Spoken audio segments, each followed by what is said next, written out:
Hello दोस्तों, welcome back to favourite channel Forest Blaster. मैं हूं आपका होस्ट एवी।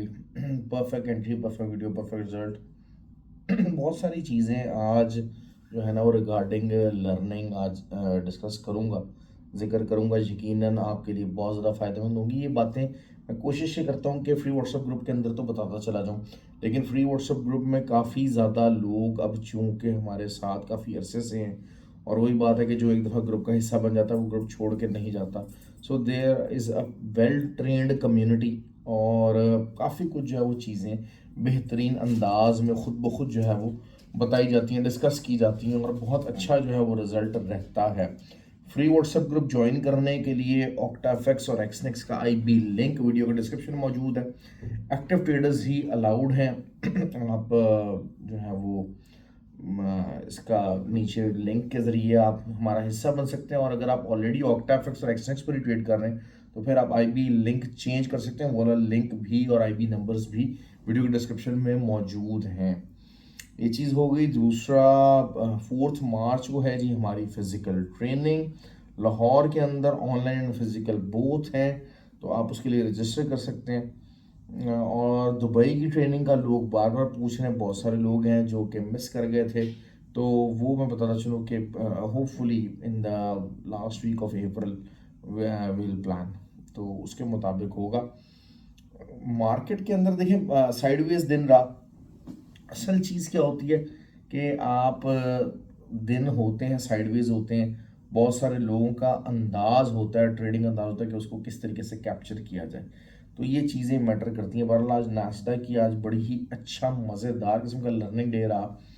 और एक मैं बताता चलूँ, देखिए मैं हमेशा से ना लर्निंग को बहुत ज़्यादा फोकस देता हूँ, उसी से रिलेटेड एक टिप देता चलता हूँ कि जब आप फंस जाते हो ना, जब आप किसी ट्रेड के अंदर फंस जाते हो, तो मैं आपको बता दूं बात कि आपकी जो लर्निंग है वो उस दिन स्टार्ट होती है जब आपको फील होता है कि यार आप फंस गए हो, आप कैसे निकलो। और जब आप हाथ पैर मारते हो तो समझदार इंसान होता है, वो हाथ पैर मारता है तो वो चीज़ों को लर्न करने की कोशिश करता है। मतलब मैंने भी जब चीज़ों को एक्सटेंसिवली जो है वो लर्निंग की तरफ मैं आया, तो उसका रीज़न यही था कि ऑब्वियसली मैं फंस गया था और कुछ जो है वो स्टॉक्स गलत ले बैठा था। तो उसके बाद फिर मुझे हाथ पैर मैंने मारे, लोगों को जो अपने सीनियर्स थे, कुछ जो फील्ड के अंदर पहले काम करते थे, उनके पास बैठना शुरू किया, उनसे पूछना शुरू किया, and that's how my learning journey started. तो ये जो चीज़ है ये भी आपके अंदर मौजूद होनी चाहिए। और कुछ लोग हैं, कुछ मेरे स्टूडेंट्स हैं, they are brilliant, they are excellent. मैं उनका बार बार नाम लेना चाहूँगा। मोइज़ भाई हो गए, हादी भाई हो गए, अमार हो गए, मतलब they are pretty brilliant at these kind of things. कि आप उनको सिर्फ एक लाइन बताते हैं और वो फिर उसके ऊपर वर्क करना शुरू कर देते हैं। तो that is how you grow your self, that is how you grow your self. तो ये जो चीज़ें हैं ये बहुत ही मज़ेदार हैं, बहुत अच्छा रिजल्ट देती हैं, बहुत मैटर करती हैं। तो अब आप जैसे बहुत सारे लोग भी एक्सचेंज के अंदर फंसे हुए हैं, लेकिन लोगों को समझ नहीं आ रहा कि अब निकलेंगे कैसे, कहाँ लेवल्स हैं, कहाँ से रिट्रेसमेंट हो सकती है। क्योंकि देखें रिट्रेसमेंट हुई नहीं है और मार्केट काफ़ी ज़्यादा नीचे आती चली गई है। अब नए नए टूल्स उसके ऊपर यूज़ कर रहे हैं। बहरहाल मैं अपनी तरफ से बहुत ज़्यादा अच्छे तरीके से जो जो पर्सनली मुझसे पूछता है उसको गाइड कर देता हूँ। तो मैंने आपको कल भी बताया था कि अब जो है ये जो लेवल है यहाँ से at least 50% retracement from the level of 3.2 आनी चाहिए, आनी चाहिए। तो उस हिसाब से शायद कोई TP1 आप समझ लीजिए कोई 2.12 के करीब बन रहा है, और फिर जो है वो TP2, उसके अलावा इस तरीके से छोटी छोटी और दरमियान छोटी छोटी रेजिस्टेंस मौजूद हैं। तो लेकिन ये कि रिवर्सल साइंस बनना शुरू हो जाने चाहिए, ये एक लेवल ऐसा है जहाँ से रिवर्सल साइंस बनने चाहिए। 1.62 से लेके 1.71 का ये एक रिवर्सल साइंस एरिया है। तो कल का दिन और जो परसों का दिन है वो एक्सचेंज के लिए बहुत इंपॉर्टेंट है। तो it will be something very good कि अगर मार्केट जो है 1.62 से ऊपर सस्टेन कर जाती है इन 2 दिनों के अंदर, तो वहाँ से फिर हम थोड़ा सा उसको आगे फॉरवर्ड लेके चलेंगे और चीज़ों के रिवर्सल की तरफ देखना शुरू करेंगे। ये चीज़ हो गई जी एक्सचेंज जी से रिलेटेड, पूरी डिटेल में बात हो गई। अब ऑयल का जिक्र करते हैं जी। ऑयल ऑब्वियसली मैंने आपको कहा था कि 78 से ऊपर सस्टेन करना, 78 का बार बार मैंने आपको जिक्र किया था, 78 से ऊपर क्लोजिंग ज़रूरी है अगर इसको फर्दर अप जाना है।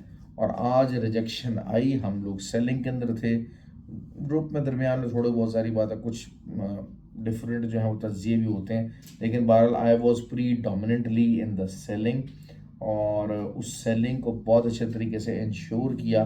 नीचे के लेवल्स मैंने आपको बार बार कल भी वीडियो के अंदर बताए थे, और आज भी वही बताऊंगा कि 75.22 शुड बी 28 कर लीजिए, 75.28 यहाँ पर एक सपोर्ट है, और फिर नीचे जो है वो 73 तक का लेवल है, यहाँ पर है। अब फॉलो अप कैंडल्स क्या बनती हैं, क्या चीज़ हो जाती हैं, तो that is something to watch out for.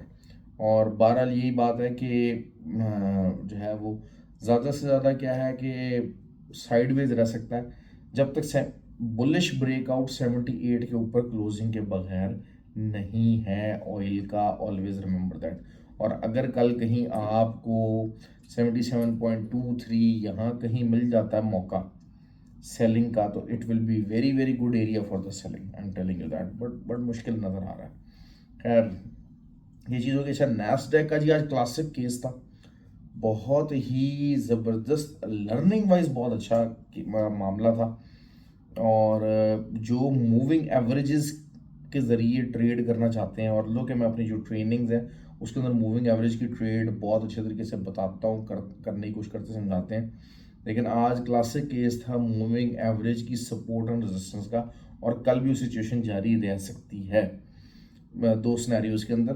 Basically जो 20 मूविंग एवरेज इंट्राडे के ऊपर थी, that was exactly at the level के जो है वो 17,600 के पास, 602 603 के पास थी, वहाँ से नास्डैक ने सपोर्ट पकड़ी।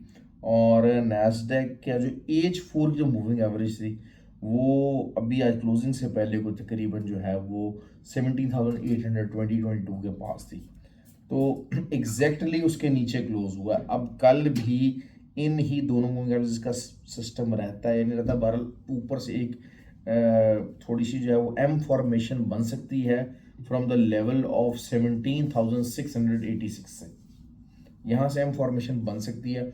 और अगेन अगर वही बात है कि 822 से नीचे H4 कैंडल्स 2-3 ओपन और क्लोज हो जाती हैं, जिसके चांसेस बहुत ज़्यादा हाई हैं, तो फिर ये नीचे जो सपोर्ट बार बार 2 दफ़ा ले चुका, देखिए नैस्डैक ने 2 दफ़ा सपोर्ट दी, ऑल्दो के लास्ट आवर में it got bullish for no, तो वो चीज़ जो है वो उसको बचा गई, वरना otherwise it was going down. तो इनके अंदर दरमियान की मूव है, और अगर कल की जो है वो क्लोजिंग आपकी 70,600 के नीचे आ जाती है नैस्डैक की, तो things would be very good. ये चीज़ हो गई। अब हम आ जाते हैं गोल्ड का। गोल्ड की पहली रेजिस्टेंस, पहला मरहला है 1997। 1997 से ऊपर H1 ओपन और क्लोज होती है तो फिर मार्केट बहुत इजीली 2011 तक जा सकती है। बेसिकली क्या होगा, 2004 तक जाएगी, बहुत सारे जो रिटेलर्स वो सेलिंग के अंदर बैठेंगे, तो it can go and push up to the level of 2011 to 2013, तो ये चीज़ हो सकती है। लेकिन पहला मरला है 1997, तो मैं 1997 के ऊपर लाजमी जो है वो सेलिंग डालने का कहूँगा। 95 96 का लेवल अगर होता है तो आप एक जो है वो एक 2002 या 2000, अगर आप बड़ा रखना चाहते हैं 2008 का SL would be something good, लेकिन मैं इतना बड़ा रिकमेंड नहीं करूँगा। रिटेलर्स हैं, छोटे छोटे अकाउंट्स हैं, तो उस पॉइंट ऑफ व्यू से थोड़ा बहुत आपको 2002 2003 का एसएल दे के अगर आपको 1995 96 मिल जाता है तो फिर आप यहाँ पर अपनी सेलिंग की ट्राई ले सकते हैं। नीचे लॉन्गर टर्म लेवल मैं बार बार 1974 का देख रहा हूँ, जब मार्केट 2041 के ऊपर थी और मैंने जब कहा था 50 पे भी आई, और मैंने कहा था कि जी 1974 आएगा ही आएगा, या तो गोल्ड जो है 2063 के ऊपर इंट्राडे क्लोजिंग दे, नहीं देगा तो गोल्ड इज बेरिश और गोल्ड जो है 1974 तक आएगा।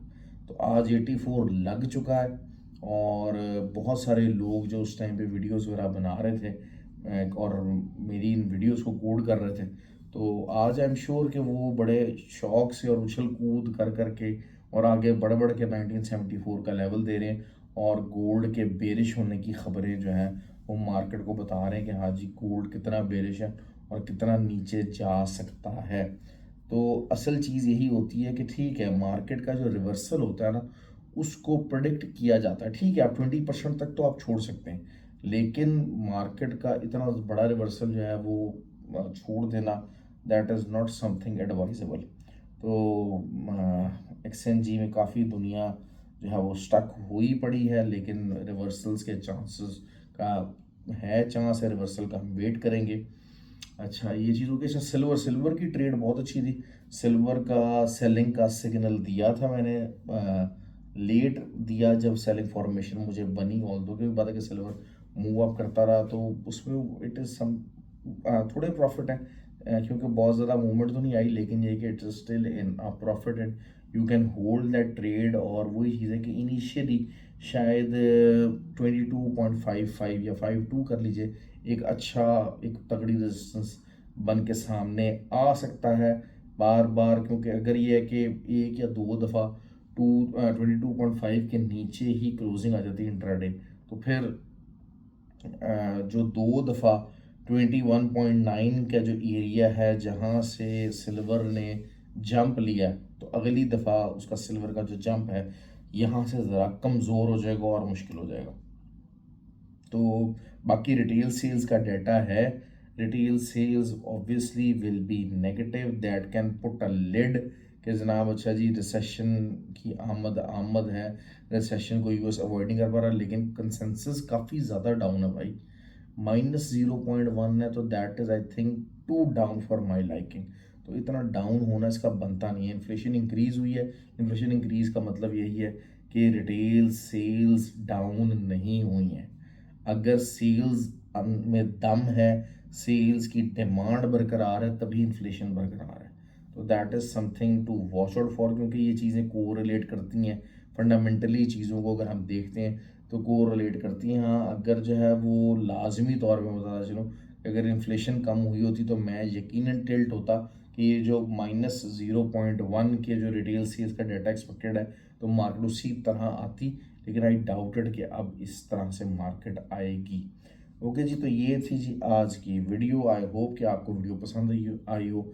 लाइक और कमेंट ज़रूर किया कीजिए और शेयर भी कर दिया करें, तो that is something very very good. और आप मतलब जो है कि चैनल को ज़्यादा से यही सपोर्ट कर सकते हो, और इसके अलावा आप क्या सपोर्ट दे सकते हैं, मुझे यही सपोर्ट आप लोगों से चाहिए, ये अप्रिशिएशन आपसे चाहिए।